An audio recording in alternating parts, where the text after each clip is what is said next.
Hi, it's Phil from Tall Trees again. Thanks very much for the support on our previous blogs. The comments that you've been sending through have been really on the point, and we will be answering those as time goes on. And one of the questions that we got was talking about the somewhat taboo area of romance.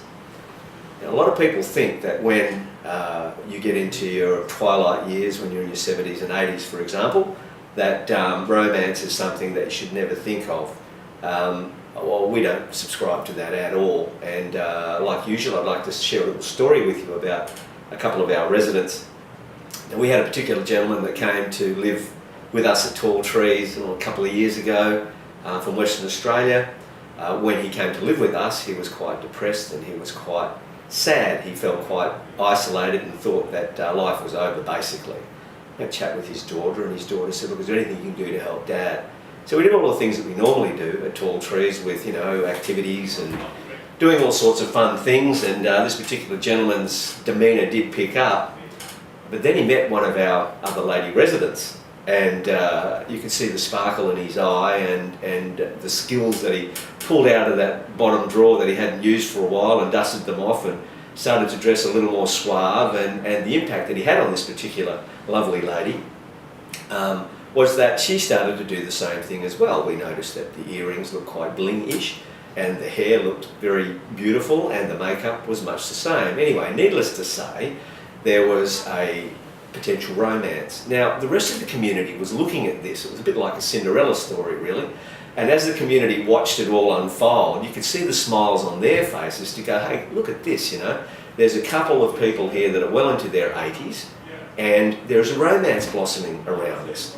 And it brought joy to everybody that actually saw what was going on. So fast forward a little bit, a couple of months down the track, the courting process had taken place. There was holding hands, walking around the community. There was fish and chips at the beach up at Redcliffe.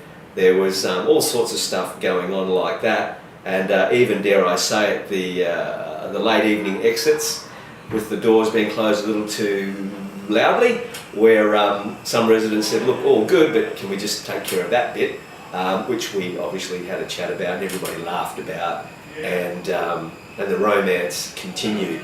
So again, fast forward a little bit further, and a couple of months ago, this particular gentleman came up to me, and he put his arm around me, and seriously, he was crying, and he said to me, Phil, he said, I could never ever have believed that the last 12 months of my life are the best 12 months I've ever had.